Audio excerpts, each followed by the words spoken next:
Good morning. We are here to talk about David A. Mayer, and we are a team as Abhishek Redwal and Sachin Kovuru are here to present you about the slideshow. So, talking about David A. Mayer, he was born in Louisville, Kentucky on February 3, 1943, and grew up in a working class neighborhood where he roamed the back streets, playing in many pickup games of baseball, football, and basketball. Avid reading also became an early part of Mayer's life. With a public library card obtained during third grade, he began borrowing and reading books on many topics, including astronomy, geology, and meteorology.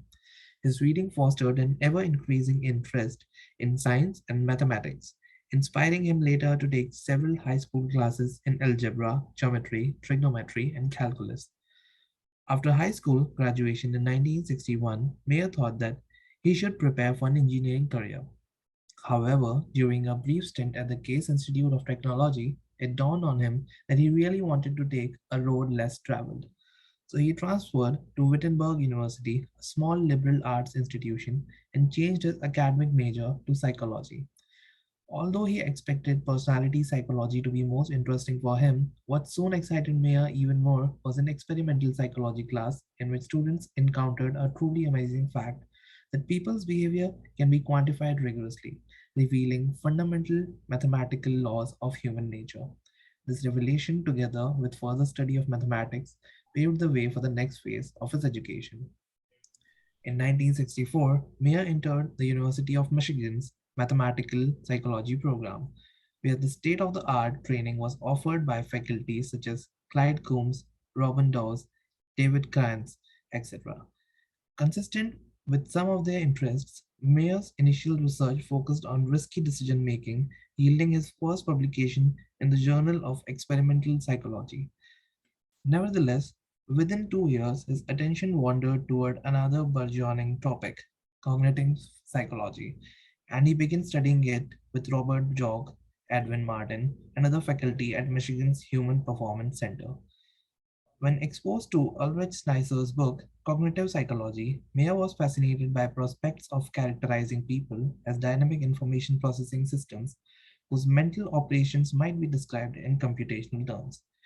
This eventuated in his doctoral dissertation of the representation and retrieval of semantic information in long term memory, which he investigated by using sentence verification tasks and reaction time measures to test alternative semantic memory models relevant for language comprehension.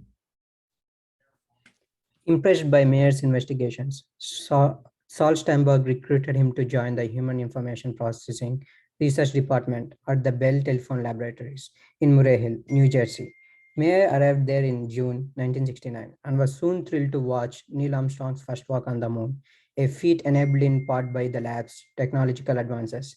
These were invigorating days, working beside many stimulating colleagues like Steinberg, Charles Harris, James Johnston, etc., made them especially so. At the labs, several other wonderful staff members, among whom were Jack Coriel, Carl Gottschalk, Ronald Knoll, also helped Mayer be happy and productive. Thus, his research moved quickly to further territories of semantic memory, where he established an experimental paradigm involving the lexical decision task, a procedure that requires participants to judge whether various strings of letters are real words. Here, the results reveal that lexical decision artists are significantly shorter for words, immediately preceded by other associated words. The discovery of such priming opened new windows through the structure and processing of semantic information can be examined in detail. Concurrently, Roger at SUNY Stony Brook also discovered semantic priming and lexical decisions when he shared notes with Mayer at the 1970 Psychonomic Society meeting. They agreed to co-author an article in the Journal of Experimental Psychology, which strongly influenced subsequent studies of visual word recognition and related cognitive processes. Their collaboration flourished overall several years, producing more articles on semantic priming, orthographic, and dual root retrieval models.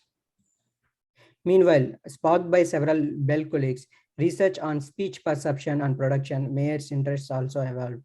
Accompanying this evolution, An invitation from the University of Michigan to rejoin its psychology department attracted Mayer back to Ann Arbor in 1977, where he has been a professor ever since.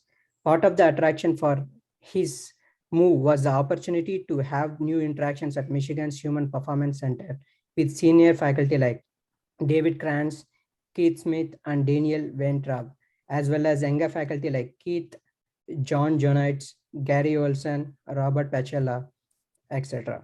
Equally crucial was the opportunity to have productive new relationships with Michigan's superb graduate students.